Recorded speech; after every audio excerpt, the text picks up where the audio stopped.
ومن أحسن قولا ممن دعا إلى الله وعمل صالحا وقال إنني من المسلمين.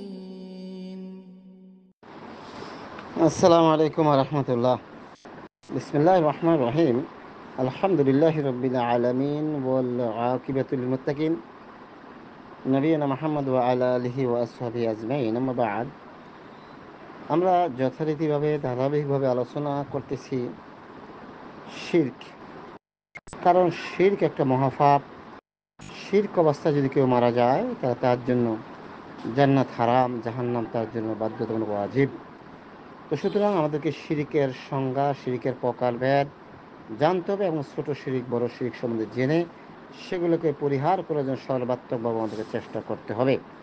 তো সুতরাং আজকে আমরা সংক্ষিপ্ত পরিসরে আমাদের আয়ত্তে প্রায় 36টি বড় শিরিক আছে। এই 36টি বড় শিরিকের নাম আপনাদের সামনে উপস্থাপন করব। এই শিরিকগুলো যে আমাদের মাঝখানে থেকে থাকে আমরা চেষ্টা করব সর্বাত্মকভাবে এখন এই মুহূর্তে যাচাই বাছাই করে চেষ্টা করব মানে এর থেকে বিরত হওয়ার জন্য এবং খালেস তওবা করার জন্য। আমাদেরকে মনে রাখতে হবে, যদি কেউ বড় শিরিক করে সে ইসলাম থেকে খারিজ হয়ে যায়, আর ছোটো শিরিক যদি করে থাকে ইসলাম থেকে খারিজ হয় না, কিন্তু কাবিরা গুনাহ। আর এই কাবিরা গুনাহ যে থেকে যদি তওবা করে মারা না যায় তাহলে কিন্তু আপনাকে শাস্তি পেতে হবে। আল্লাহ ইচ্ছা করলে শাস্তি দিবে, না হয় ক্ষমা করবে, কিন্তু কাবিরা গুনাহের জন্য জান্নাত পাবে কোনো এক সময়, কিন্তু শাস্তি আল্লাহ ইচ্ছা করে দিতে পারে অথবা আল্লাহ ক্ষমা করতে পারে। সুতরাং এই কাবিরা গুনাহ থেকে আমাদেরকে বাঁচার চেষ্টা করতে হবে সর্বাত্মক। তো আল্লাহ বলছেন ইন্না শিরকা লা যুলমুন আযীম। শিরিক হচ্ছে একটা মহাপাপ। যুলমুন আযীম, আযীম এত মহান যা বোঝা মাফা কোনো যন্ত্রণায় কত অপরাধ।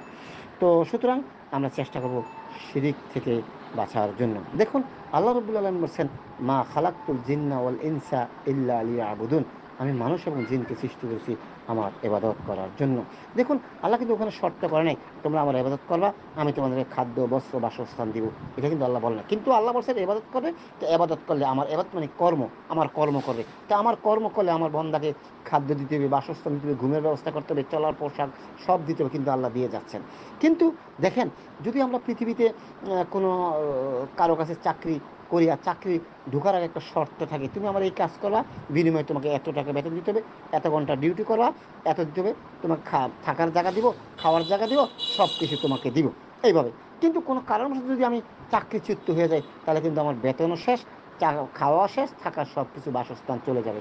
আর যদি আমি কোনো কারণবশত মালিকের স্থানে মালিকের খেলাপ করি, মালিকদ্রোহী করি, তাহলে সে আমার জন্য কী করবে, এমন হতে পারে সে আমার বিরুদ্ধে মামলা করবে এবং মালিকদ্রোহিতার কারণে আমাকে জেলে দিতে হবে। বেতন তো দূরের কথা, চাকরি তো দূরের কথা, খাওয়া তো থাকা তো দূরের কথা।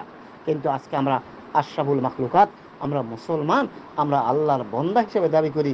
আল্লাহ বলছে মা খালাকতুল জিন্না ওয়াল ইনসা ইল্লা লিয়াবুদুন। আমি মানুষ এবং জিনকে সৃষ্টি করেছি আমার ইবাদত করার জন্য। প্রত্যক্ষ পরোক্ষভাবে, ইচ্ছায় অনিচ্ছায় আমরা মুখে ঈমান এনেছি, কিন্তু আমরা আল্লাহর ইবাদত করি নাই। আল্লাহর ইবাদতের ঈমানের পর হচ্ছে সলাৎ। সেই সলাৎটা বাংলাদেশের মতো এরকম ক্ষতি কোথাও করে আমার জানা নাই। পাকিস্তানরা যদিও মনে করেন অনেকে সে বিদাত করে, কিন্তু পাকিস্তানি আমার জানা মতে 95-96% লোক নামাজ পড়ে এতক্ষণ সন্ধ্যা, কিন্তু আমার বাংলাদেশের লোকগুলা সবচেয়ে বড় নামাজে ক্ষতিগ্রস্ত। প্রশ্ন করতে পারেন তাহলে ক্ষতিগ্রস্ত করে নামাজে লাভ হবে কি?